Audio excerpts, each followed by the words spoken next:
Nakatakda ng manumpa mamayang hapon ang mga senador na tatayong hukom para sa impeachment trial ni Vice President Sara Duterte. Pero bago yan, may mga nagkilos protesta na naman sa Senado na ilang grupo na gustong iharap sa korte ang mismong vice-presidente. At live mula sa Senado, nasa frontline ng balitang yan, si Camille Samonte. Camille, ano pa ba yung mga panawagan ng mga grupong nagprotesta dyan?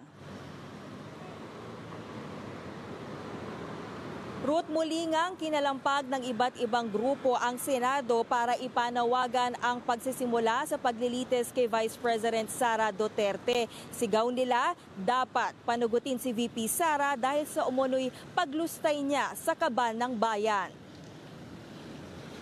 Nagtipon-tipon kanina dito sa Pasay City ang ilang grupo ng mga magsasaka at manggagawa para ihayag ang pagkadismaya nila sa mabagal umanong aksyon ng Senado sa impeachment trial ni VP Sara. Kung tunay daw na pinaglilingkuran ng mga senador ang taong bayan, dapat daw ipakita nilang totoo ang batas para mapanagot ang umano'y mga tiwaling lider. Naniniwala rin sila na pwede namang ipagpatuloy sa 20th Congress ang paglilitis, pero mahalaga raw na masimulan na ito ngayon para hindi ito mabaliwala. 2 araw na lang daw kasi ay matatapos na ang sesyon ng Kongreso. Kagabi nga, matapos ang napakahabang debate, nanumpa na si Senate President Cheese Escudero bilang presiding officer ng Senado na tatayong impeachment court. Yan ay matapos maghain ng motion sina Minority Senators Acopi Pimentel at Risa Hontiveros. Pero ang hirit ng mga nagkilos protestang grupo, sana raw ay ngayong araw din ay opisyal nang mag-convene ang Senado bilang impeachment court.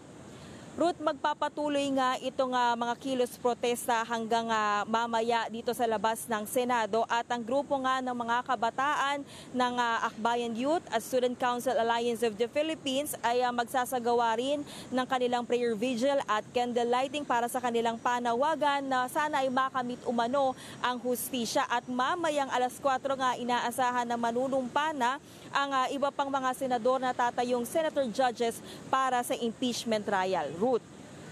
Kami bukod dyan sa panunumpa ng senator judges, may iba pa ba tayong inaasahan na mangyayari ngayong araw?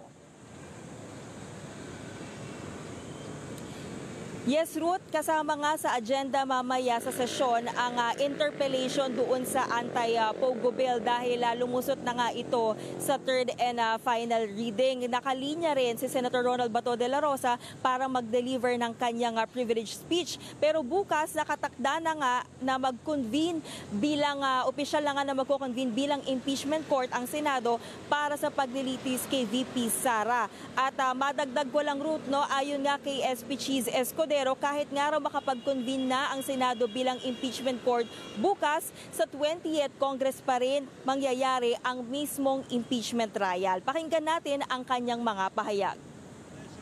Sa 20th Congress tayo. Sa 20th Congress na yan, dahil wala nang sapat na panahon ngayon, hindi namin kasalanan yan. Pinili ng House i-file yan sa mga huling araw, huling oras ng last day namin na alam nilang 2 linggo na lamang na naiiwan.